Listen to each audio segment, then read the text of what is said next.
All right, guys, welcome back to the BNB Professional. This is the interview series.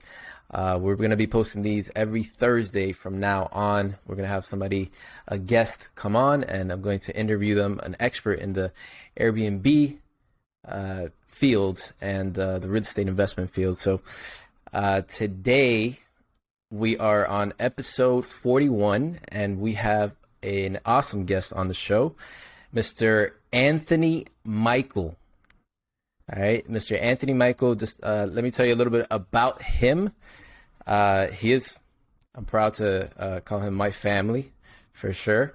Like honest to God family, right? So married into our family, into our beautiful, huge cousin-filled family, and I'm proud to call him my cousin now. And he is a 28-year-old millionaire real estate investor.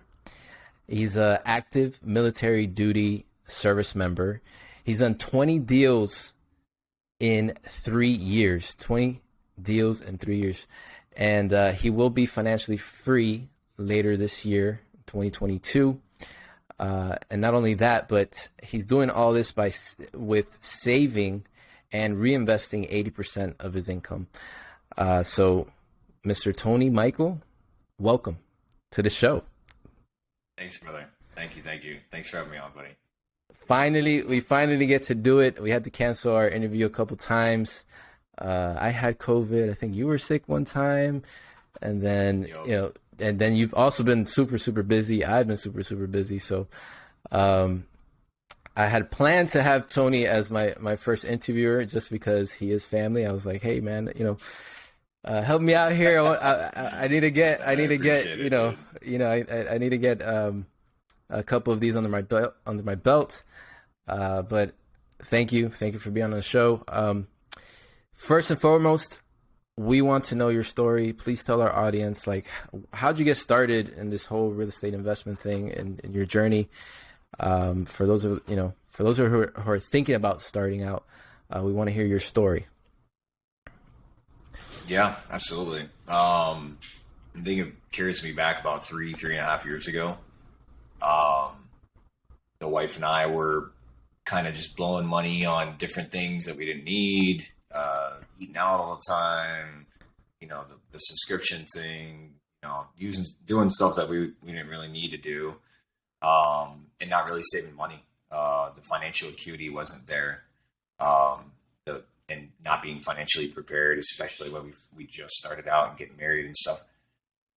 It just wasn't what I wanted. It didn't feel right. It didn't make me comfortable. So that sparked the search for education. I didn't know in what form it was going to come in, but I read Rich Dad Poor Dad by Robert Kiyosaki. Classic. And it just blew up. Yeah, it just blew up from there. So the light bulbs went off. And we went on vacation with the family to North Carolina. And on the way back from vacation, I told my wife, I said, "Hey, listen, let's listen to a podcast. We got to figure out how to get into the market or a market. It doesn't have to. It wasn't real estate at the time. I told her stocks, and she put on a stock podcast. And dude, it was just like it was literally like gambling. Like it sounded like gambling, and I'm like, I don't know if this is for us, man. I don't really feel comfortable like keeping an eye on stocks all the time and buying, selling. I didn't even understand it. So I was like, all right, switch to something else. Like let's figure out something else that we can listen to or maybe invest in. And then Bigger Pockets came up. You're familiar with Bigger Pockets? Yes, of course. The podcast is amazing. Yeah, and we listened to 8 hours of it the whole way home. And the whole time, dude, I'm just like, wow, I didn't know there was this many different ways to invest in real estate. And when I got home, it was just like a fire. It was like a fire in my head. I was just like, I got to go. I got to figure out more. I got to read. I got to do all this stuff, try to prepare and try to make my first investment somehow. I wasn't sure how it was going to happen, but I wanted it to happen, right? Because it just excited me. There was fire lit. And I think maybe 3 or 4 months later, after doing research and listening to podcasts and starting to save money. We went from saving like $200 or $300 a month to like $2,000 a month. And I was like, dude, I can't believe we were blowing this much money. This is insane. Like we started, racking up money. Obviously saving it, not doing anything crazy with it. And then I was sitting in some active duty. I was on base one day working, and one of my buddies comes in. He's just got back from Puerto Rico, and he said, I was listening to Bigger Pockets podcast in the back room, and he goes, hey, do you invest in real estate? I was like, no, but I want to. Like, I'm ready. Let's go. Yeah. And he's like, I flip homes. Like, I've only flipped like 2 or 3 homes, but I'm looking for people to team up with. And if you want to, let's go. And I think a month later, we jumped in our first flip. I put $15K of my own money down as like gap funding. I don't know if your audience is familiar with that, but gap funding is basically, right. Yeah, you so can explain it. You have a hard money loan. Okay. Yeah. So you have a hard money loan. You're basically putting up the money for the down payment for that loan. And then the hard money lender takes over the rest. So I did that for the property that we bought.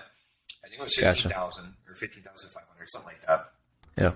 And we had a turnaround time on that property of about like 98 days from the time we got into it, rehabbed it, put it on the market, and closed. It was like 90-ish days. And I got 100% ROI on my first real estate deal. So I got my 15K back, plus another 15K back. And bro, that was like, if that didn't happen, if that one property didn't happen, I don't think I'd be at where I'm at today with 20 deals done and 7 deals currently going at the same time right now. Like, I don't think that kind of acceleration would have happened, man. So, I mean, dude, so it's I got into 100% ROI. Like, that's, if that doesn't get you hooked, I don't know what will. I have one of those I don't know too many places as well where before. Right. Yeah. Right. I don't know too many places where you can get a 100% ROI.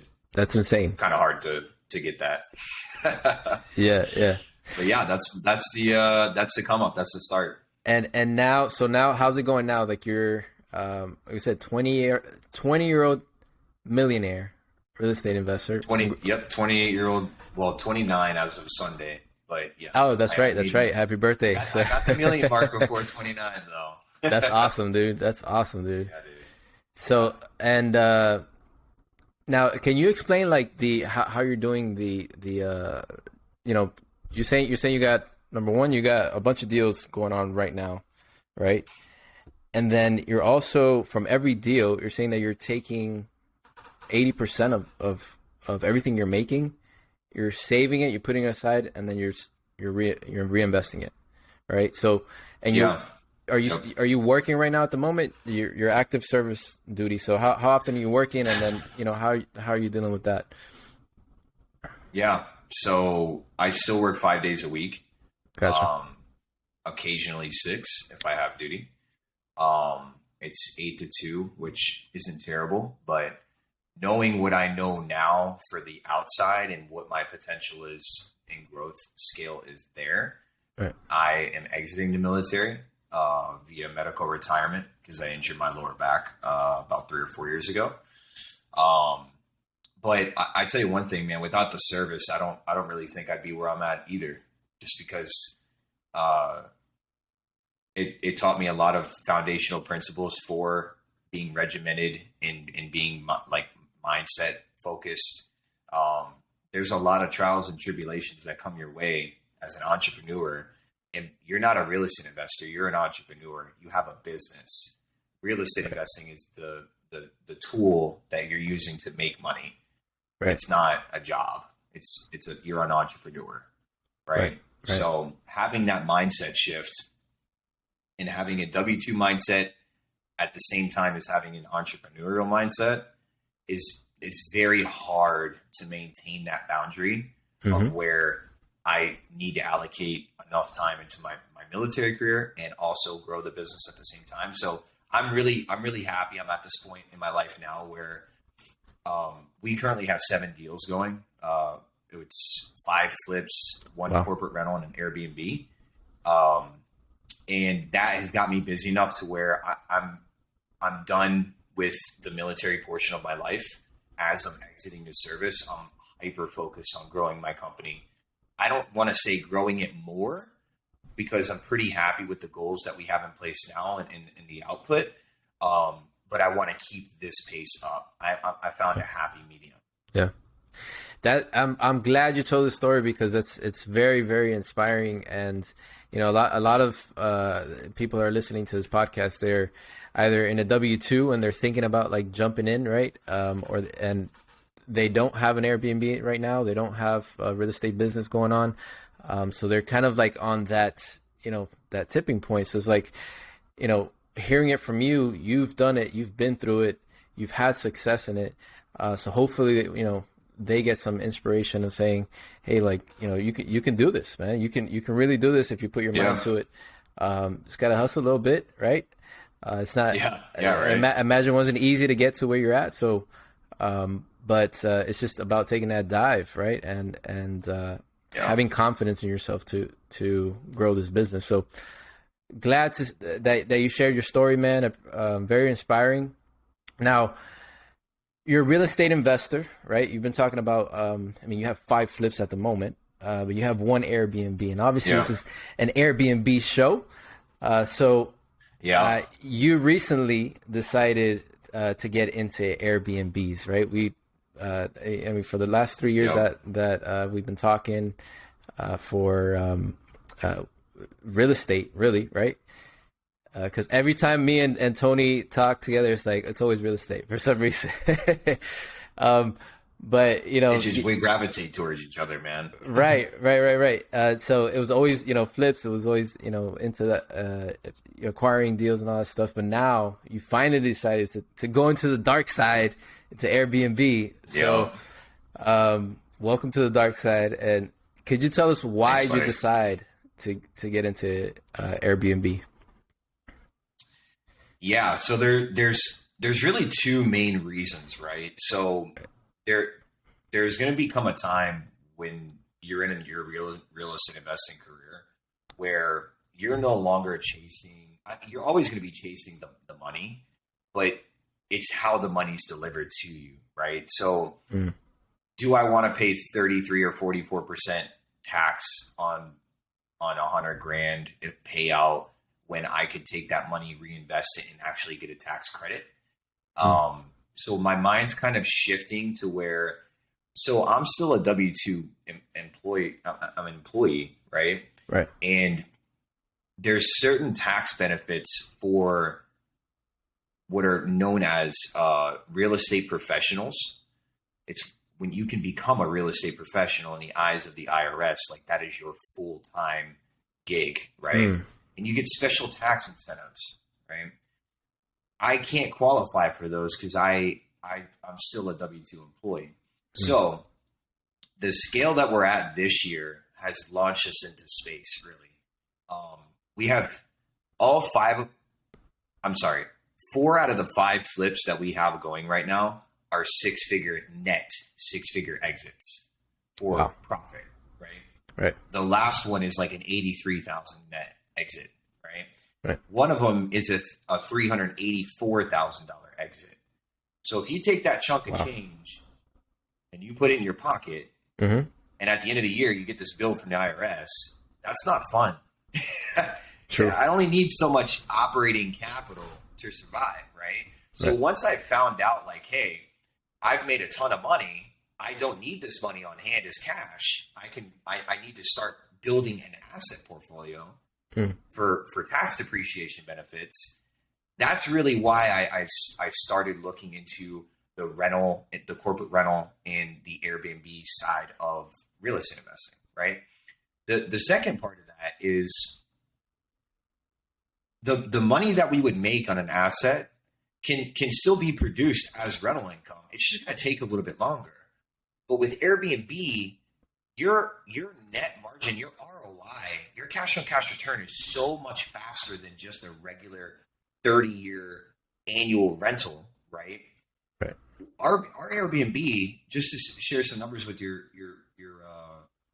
crowd, AirDNA has us projected to make $180,000 gross on an annual basis, right?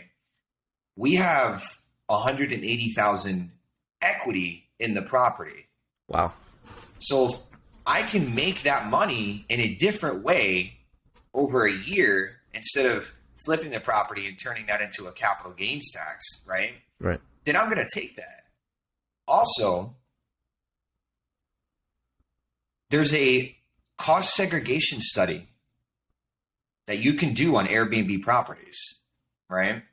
Where I don't want to speak out of turn, but you can depreciate the property, the land value improvements of the property by up to 33% the first year. So if you do a $100,000 reno, right, you get a $33,000 tax credit.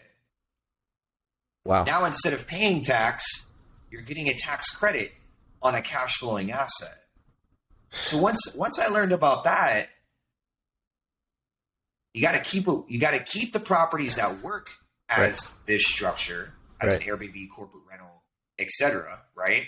Yeah. And then the ones that don't qualify for that, you flip them, and then you return that capital back into the market to try to find more of these deals. If that makes sense. Beautiful. It's I mean, dude, guys, you're getting it from expert here. Like, this is, how he thinks about this thing is very, very important for anybody who's going out there and looking for Airbnb deals. And we're going to get into a little bit about, how you're finding your deals, because you have such a unique experience from that expert standpoint. You've been doing this already. So, we want to break this down for people that are listening now. We talked about your Airbnb deal. Let's get into a little bit more details on this Airbnb deal.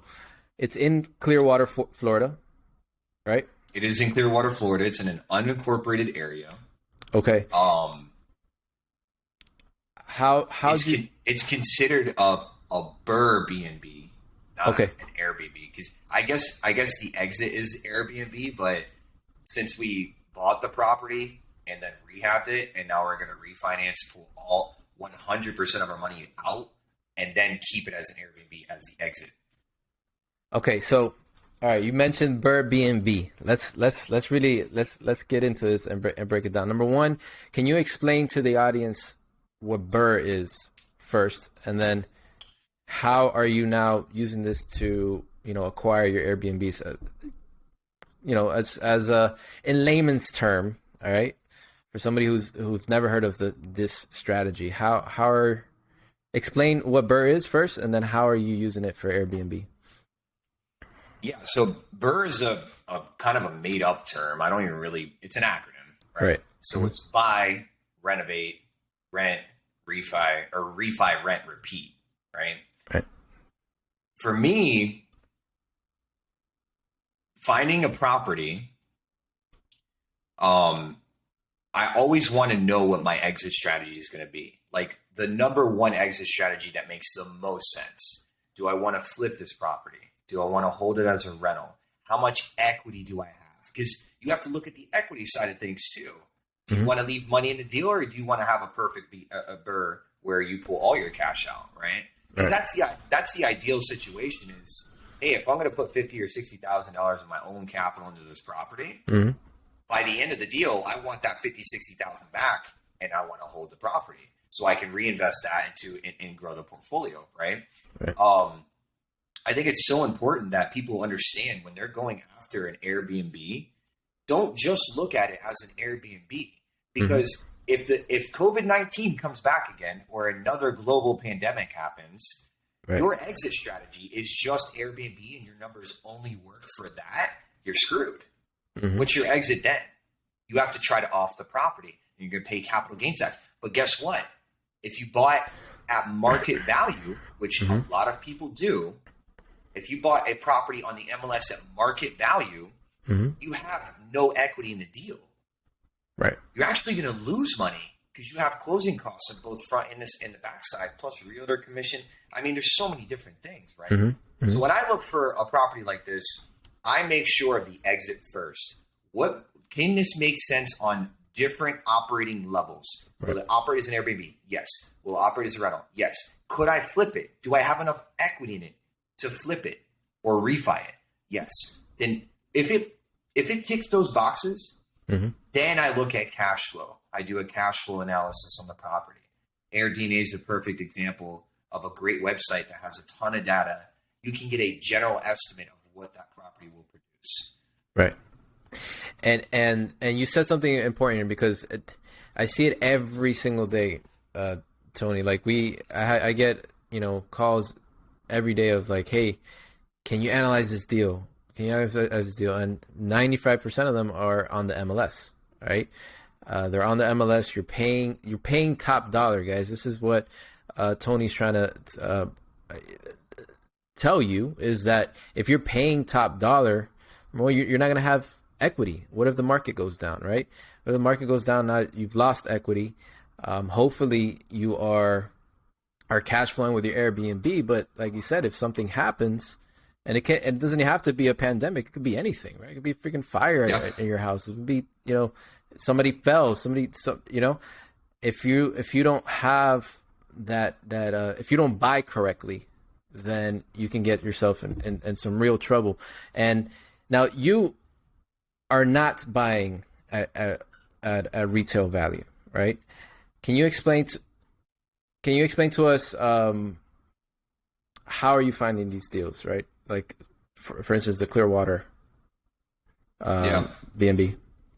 So the first problem we have to solve as real estate investors is it's the foundational principle of real estate investing. You have to find the deal, right? Right. People get way too caught up in like cash flow analysis numbers, and they're not even marketing. They're not even connecting with wholesalers. They're not connecting with brokers in their market. They're not calling these hedge funds that are buying these huge lots of like homes at any given time.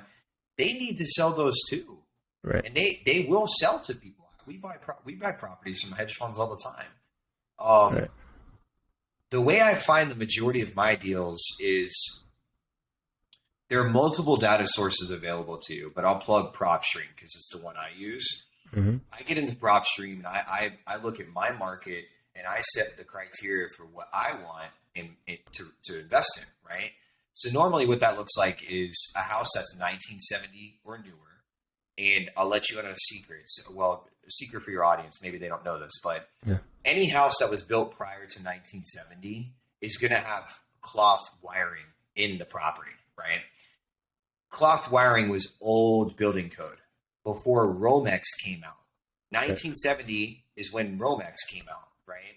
And that's the current standardization today is Romex, right?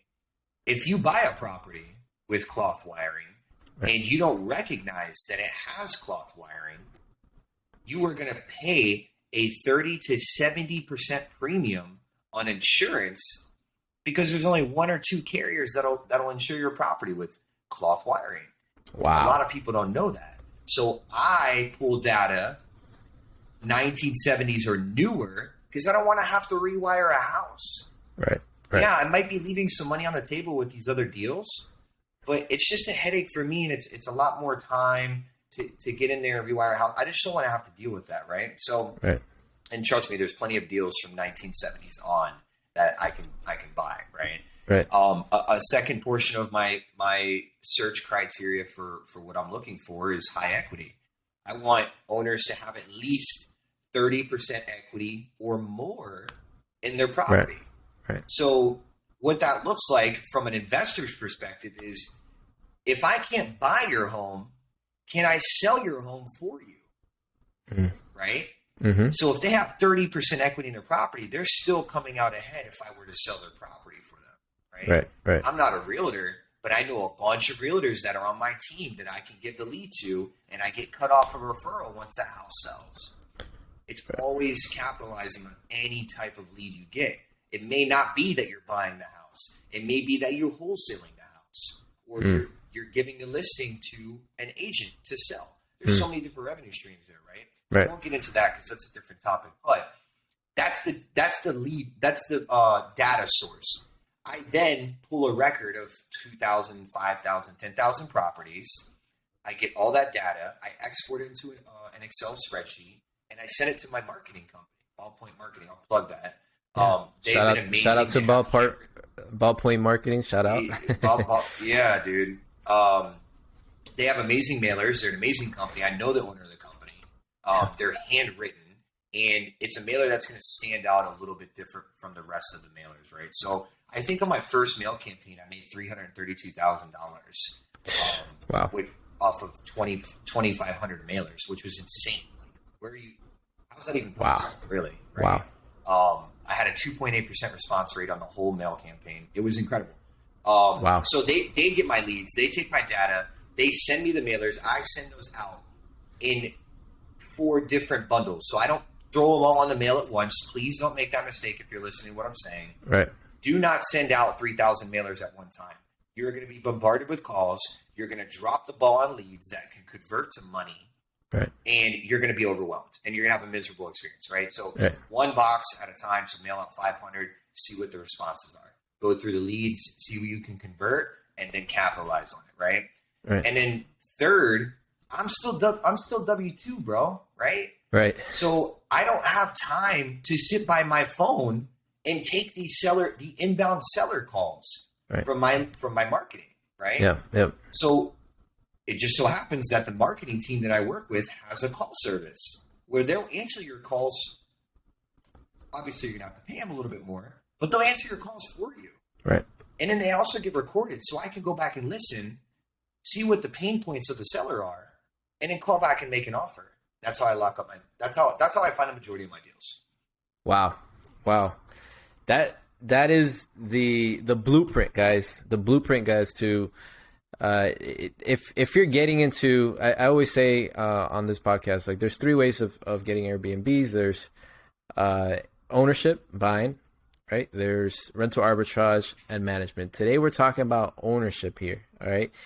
And if you are into ownership, right? If you want to get started with like you sitting on some cash or even if you're a W-2, right? And you start saving up some money to start buying, it's not only that you can just go to going to an MLS agent, right? A realtor to go and find deals on the MLS. If you can find these deals how Tony is talking about, now you're going to get way better deals. You're going to get way better equity, and you even have different streams of revenue that is not just Airbnb, right? So, amazing stuff. And I think you're teaching this stuff now, right?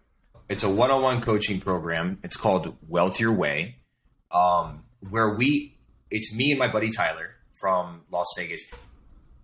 If you think I'm doing good, Tyler is 10x me, bro. He's doing $100,000 a month in Airbnb rental income. Wow. He's doing 50 flips a year and 50 wholesale deals, and he also owns his own brokerage. Guy's a phenom, bro. So Beast. He's actually partnering with me to teach people what we do. Like if there was an easy button in real estate investing, this is the easy button. Yeah. We teach you everything from personal finance development to executing and closing on your first deal or your second deal, or maybe you buy a portfolio, or maybe it's a commercial asset or Airbnbs, whatever exit strategy that somebody wants, or right. whatever investing vehicle that they want to get into. Right. We know enough to teach somebody on. Yeah, and where we'll talk about and where you guys can learn from Tony Michael a little bit later. Let's go back, Tony, because we're talking about, if you're choosing this ownership strategy for Airbnb, you're finding these deals below market value. They're off market deals. You're getting equity in them. So you're saving, you're doing tax savings, everything that you've talked about. But then also, right, I want to go back into something that you're doing, particularly in that Clearwater Airbnb deal that really, really piqued my interest. And I've seen, how I've seen more people start doing this strategy. You added a bedroom in this deal, right? That you got in Clearwater. Can you explain why you did that? Yeah. So, and good point. Thanks for bringing that back up. The Airbnb Clearwater rental that we have right now, it was originally a 4-bed, 2-bath, right? Right. We could only really accommodate 12 guests because you want 4 people per bathroom. 4.5 people per bathroom, I think, is like the sweet spot of not going over, right? So that would make my place sleep 9 people. We were going to do a double full in one of the rooms and sleep 10 or 12 or whatever number that is, right?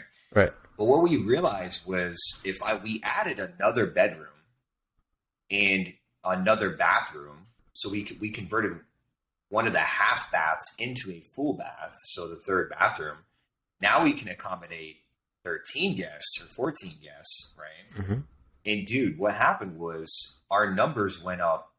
When I added that 5th bedroom, our gross output on that property almost doubled on an annual basis. The nightly rate went up almost 100% for one extra bedroom and bathroom, right? So when we saw that, especially on AirDNA, because that's where we pulled our data from, we were like, holy cow, man. Mm-hmm. So when we begin to think about why this is such a big deal and where is the revenue potential coming from, right? Right. When you have a house that big, 2,800 square foot, 5-bed, 3-bath, it's no longer a single family rental. It's a dual family rental. Now, 2 couples can come at the same time. Obviously, they know each other, right? Yeah. It's 2 people, 2 families that are either regular family or their friends or whatever. They're bringing their kids. Right. And that allowed us to double the nightly rate and almost double the gross operating income. Wow. That's insane. And I haven't talked much about this in the show. I've also been, even from the management side, we've been targeting more and taking on some bigger listings just specifically because of this reason. I know we've had this conversation in the past, like the jump from 4 bedrooms to 5 bedrooms and the nightly rate is insane. Like you said, it's close to 100%. You can charge so much more extra because that you can fit in 2 families, right? And they can split the cost and all that stuff. And it's a lot cheaper for them to go into your Airbnb than go and find, 3, 4 hotel rooms nearby, right? Yeah, exactly. And they're paying taxes on each hotel room. They're paying, nightly rates on each hotel room. So the amount of revenue that we see in these bigger deals are insane. So not only for those of you who are interested in ownership, but also in any strategy, really, because in arbitrage too, you're going to find more spreads between your rent and your revenue, and also in management, right? If you want to get closer or faster to your 6 figures, right, a year, and in profits, then hey, go for these bigger listings, right? Go for the 5 bedrooms and above, because they're gonna net more revenue. They're gonna generate more revenue. So that is guys, this Tony's dropping gems here. All right, he's dropping gems. Appreciate it, dude. He's dropping real gems. You guys are gonna want to have to go back and listen to this episode again, because he's teaching you tax savings, getting off market deals, making equity, and then plus on top of that, he's increased his revenue almost by double just by adding 1 bedroom. So really good stuff here. Now, as far as we're talking about finding your deals. We talked about exit strategies. We talked about the Airbnb. Now, I understand you're in Clearwater, so you obviously had some method to kind of pick that market. Do you have any advice for our audience who's like, well, how where do I start? How do I find, how do I analyze the market? How do I know if the market's good? And then also advice on, like, once I find my market, right, that I want to target, how do I know if a deal's good? You know, like what type of deal criteria are you looking for? Yeah. So I always think this way, right? So when you're doing any type of Airbnb, you got to ask yourself, would I want to vacation in this immediate area? Are there amenities here that I can't get in my hometown, right? Wherever that may be. Right. And does the property offer enough amenities to keep and pique my curiosity to make me want to rent that property over a hotel room, right? Right. So the cool thing about the property that we got was it has a pool, right? It's a cage pool, so it has a screen around it. So we eliminated the mosquito aspect of the outdoor space, because the screen also goes over the back portion of the house, which is going to be a Florida room almost, but an open air Florida room, lounge area, whatever, right? Right. Secondly, it's 5 minutes from the beach. Wow. You're not paying beach premium, but it's 5 minutes from the beach. So it's not like a haul to get out to the beach. It's right there, right? And if, hey, the weather's not good, or you don't feel like, going to the beach, you got the pool. And then you have the 5 bedrooms. And the modernization of the property is what I'd like to touch on too, because we ran this just like a regular flip, right? Right. We went in there, we put LVP flooring down. Obviously, we changed what materials we were using in the property to weather the storm of heavy foot traffic coming through, right? Mm-hmm. But we went with quartz countertops. We spent $70,000 in a renovation, and the whole property is brand new AC, brand new pool deck. All the amenities are brand new. We went with the 5th bedroom, like we already talked about. Right. And the best part of it is we have $180,000 in equity in this deal. So we were talking about the multiple exits, right? Right. If it doesn't work as an Airbnb, which I don't know how it wouldn't, right, then we can flip it, right? Mm-hmm. We're already refinancing the property. So if we had to hold it long term, that's already done. So if we wanted to go to a corporate rental or rent by a room for nursing, or even just rent out the property in general, because of inflation, rent is so high right now. Our cash on cash return numbers still look amazing. So it didn't really matter which way we went with this property. But since we saw the $180,000 gross a year on the AirDNA, that really piqued our curiosity as to, like, hey, how big can this property be? How much money can we make off this deal? And once we saw those numbers, we got really excited. And that's what made us want to hold it as an Airbnb. Wow. Yep. That's insane, man. That is insane. That is a heck of a deal. You've mentioned to me before that you're getting the 50% equity now. So you're obviously buying it at a certain amount, right? And then so before you buy it, you do your analysis and say, okay, well, this is a deal because I'm buying it at this amount. I'm gonna put this much, and the forced appreciation, right? The forced appreciation, meaning that your equity is going to go up by a certain amount, and to basically reach the retail market value, the fair market value, that once you put in that money, then that's the equity that you're getting, right? Once after forced appreciation, then you're saying you're getting about 50% equity. Is it on each deal, or is that your criteria when you're going in, or no? So I'm a quality over quantity type guy. Right. I know a lot of my high net worth friends that are just 100% go all the time, buying every deal that they see, period, right? Yeah. They'll lose money on deals just to keep their contractors employed in between deals, right? They'll literally take a $5,000 or $10,000 loss to keep their crews working, right? Mm. I'm different. I don't want to make $10 million a year and have that. I mean, if it comes at the same workload that I've established now, great, right? Mm-hmm. Then I've really cracked the code of building a system that's just insane, right? Yeah. If we have 10 of these Airbnbs, I think I'll be I'll think I'll be golden. Like I won't have to ever do anything ever again. Right. So, Right. but I'm a quality over quantity guy. So I'll sit back and I'll wait a month or two without doing a deal to find that 6-figure unicorn that's out there in the space that I now have capital to take down. Because you got to think about it this way. If you're buy, right?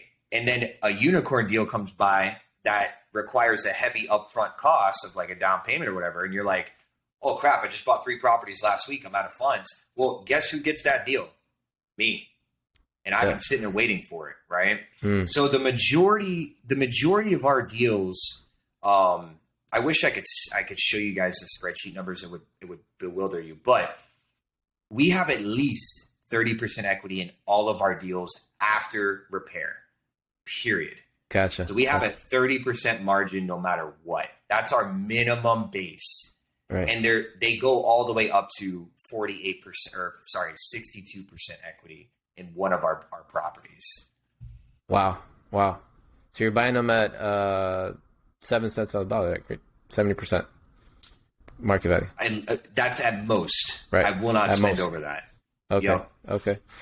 Yeah. So, yeah, you know, you guys can learn this from Tony. We'll tell you how he can find you in a minute.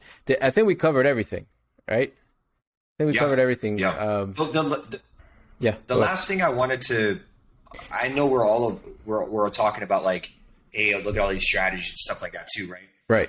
You got to remember where this stuff comes from, right? My passion, my drive, my energy. I really want your audience to feel like, hey, this guy is super passionate about what he does, right? Yeah. And the secret behind that is adjusting your mindset, figuring out what you want, what your why is, right? And then execution. In order to execute properly, you have to have the knowledge. One, your knowledge base, right? That's why I really push mentorship at the early stages, because man, you can get over some growth pains really fast or not even experience some growth pains with mentorship. And why not learn from somebody that you want to be, right? They're at a position in life where you want to be that person, right? Why not learn from them? You know, it's like going to college and getting a degree. You pay $40,000-$50,000 a year, whatever it is. So I don't even know what a college degree costs now, but you get a degree and then you get handed a diploma and you graduate. And now you have a skill set you can go out to the workforce and make money with, right? It's the same thing with real estate investing. Right. If you learn the skill set, you're going to pay for it, obviously, because nobody's going to coach you for free. But you take what you learn and then you put that into the atmosphere and you go and start taking action and executing on deals. Was the mentorship worth it? 100%. 100%. Yep. You're not even going to look back at it. You're going to be like, man, I really wish. You're not going to say, I really wish I didn't do that. You know what I mean? You're going to come out with a skill set that's going to make you a better person. Yeah. Secondly, I think mindfulness is so key, man, because the struggle that I went through being W-2 and still building, I don't have just a real estate company. I have a coaching company. I do hard money and commercial lending. Like I have 3 different companies that I built while W-2. And brother, that's a hard thing to do mentally. You have to be prepared for that. And what I tell people is like, I like creating new norms, right? So if I know I have a busy day ahead of me, I'm not pressing snooze on my alarm clock, bro. Right. I'm getting up. I'm getting the day started. I'm getting it knocked out. Because what happens is you get pushed to the right. Everything gets pushed to the right. And then now you're burning time, which is it's infinite cost. You're burning time, right? Right. I'm really with the creating new norms in your life to put you at your goals earlier rather than later. Damn. You giving them gems, bro, for real. Yeah, that's amazing, man. That's something that I think that people need to hear. For those of you who are on the fence and just thinking like, oh, I don't know. One of the biggest obstacles for those who are thinking of starting an Airbnb management business or Airbnb business in general, is that, right? Like, I don't have the time, I don't have the money, I don't have this and that, and you make time, you find money. Exactly. Yeah. So those are excuses. Excuses. You can get started today. Both of us have done it. You know, you're hearing it from two people who have gone through those mindset shifts, right? And are constantly, and it's constantly a practice to keep staying sharp and keep moving forward. And like you said, adding new norms, establishing and creating new norms. Baselines. Baselines is a better word for it.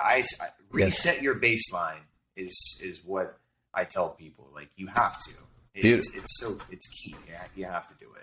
Beautiful, man. So this has been an amazing interview. I hope you guys have really got and listened to what Tony Michael's been saying. If you've caught his passion, you've caught his experience. Hope you really learn from this. Play it back if you have to. Now, Tony, before I let you go, I'm asking all my interviewees one question. All right. If you had to start your real estate investment business today from scratch, knowing what you know now, how would you start? What we said right at the beginning of the podcast, the foundational principle of real estate investing is finding the deal. I would go out and find the deal.